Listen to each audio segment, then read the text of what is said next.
welcome back. It's Uncle Destiny here. It's time for us to do our bone reading for the month of February, the Love Month, and also the month of Black History Month. So what we're going to be focusing on here is getting what the ancestors have to say on the subject of love and what as always, what the month holds for us. Also being warned that this next month also holds the Mercury retrograde, so communications are going to get a little fouled up, but there's also a good time to reflect on what messages and communications you are having. And then of course, as we said, it's the month for Black History Month. So this is a good time to spend time with your family and getting to know your ancestors and relatives there, but also just realizing what we've built, what we still can build, and what we need to grow and improve it. So let's go ahead and get the ancestors in and see what they've got to say for this coming month. And I got one more announcement which I'll do at the end. So let's see what this month holds for everybody.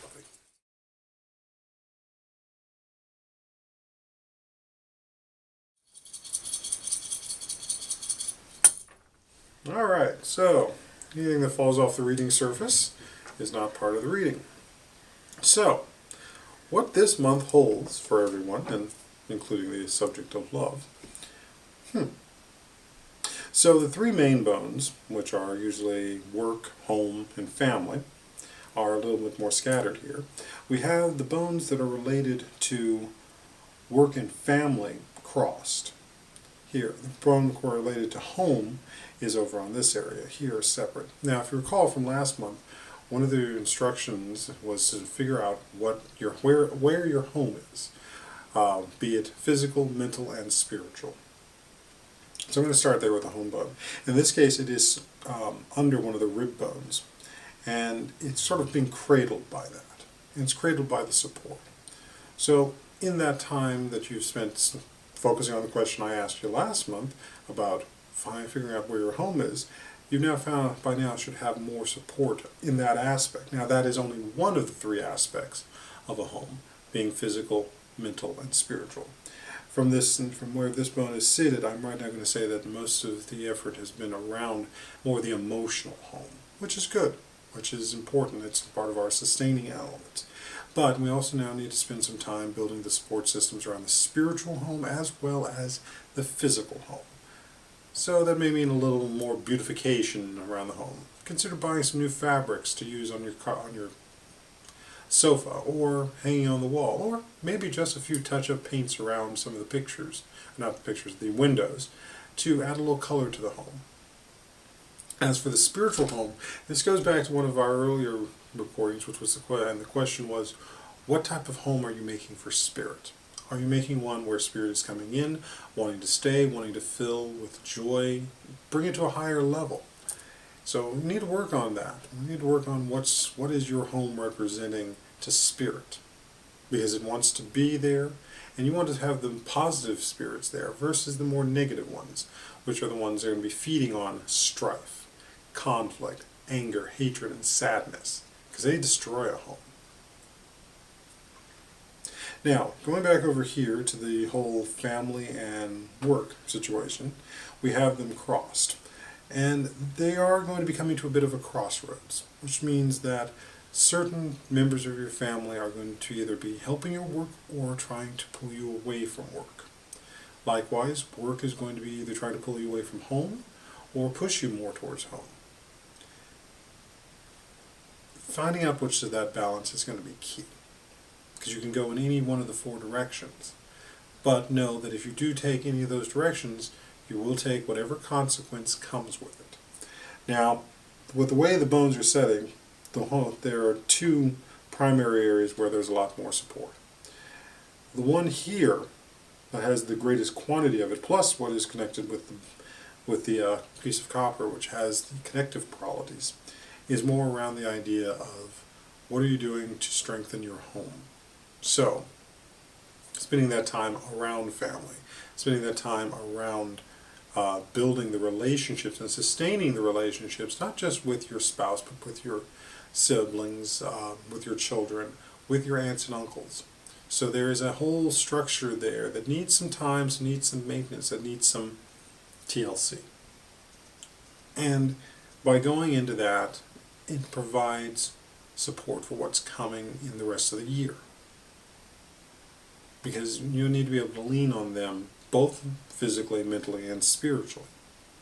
And if you don't have the strongest relationship, if you haven't worked on what it is that keeps you guys together beyond the concept of family and blood, you may not be getting the emotional or spiritual support that you need at those times, let alone the physical support. And I don't just mean being able to lean on someone or get financial help. I mean the elements of you need help getting to a location because your car broke down. Call your cousin. You need someone to watch the baby, watch your baby because you just got an emergency interview. Call the grandma. Things like that. The elements of where you can turn to them in the pinch. But it's not in a way that is asking them to give up more than they need to. Now the other kind of aspect here, which is where we still have some elements of support, which is still along the family bone, is the one for around that's pulling you towards work. So there is still elements there, and we need to work to be able to support our families. But you need to be able to work the arrangement with work that they are not getting in the way of supporting your family. And in fact, your selling factor is that the more you can have your family situation stable, the more that's not getting in the way of getting your job done. Because you have the responsibility to those two places. And when they're stable in both places, more work's getting done, more harmony's getting done. So you definitely want to be able to have that relationship with your work. Understand that if they give you the time to work on this, they win out. They just have to be a little patient. And patience is a very strong point here. Now our surrounding bones, which are these over here, they're heading for next month, March. And what I'm seeing there is that you want to mind your P's and Q's. Cross your I's, dot your T's. Actually, sorry, that's backwards. But it's more about making sure your structure is taken care of. So if there's paperwork that's going to be needed for something that's during the summer, now's the time to start pulling all the paperwork together. Not to mention it's also tax season, so do your taxes and do them right.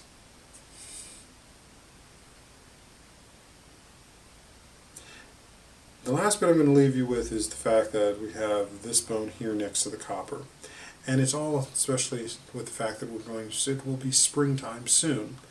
We're going to be looking at starting of a new seasonal year. So in a way, a new calendar year is coming up. And especially since next month is also Chinese New Year, we're looking at the shift of energy. New beginnings, new changes coming. And again, you want to focus on what it is that's making those changes positive and working for you. So, what is being done to make a better physical environment for you? What is being done to make a better emotional environment for you? What is being done to make a better spiritual environment for both you and spirit? So, let those be more of your New Year's resolutions. Now, even though I know we've moved into a new calendar year, we're moving into both a new lunar as well as a new seasonal year soon. So, what resolutions can you make to make those come true? So that's about it for what the ancestors have to say. Lastly, I just want to remind you again that this next month, during Valentine's Day or President's Day weekend, depending on how you want to count it, is going to be PantheaCon here in San Jose at the DoubleTree. So I'm going to be there working with several other groups. So I hope that bump into you there and you have a good time. So we thank the ancestors and all the other guiding spirits. And this is Uncle Destiny. Come back and see us next month. And have a good day. Ashe.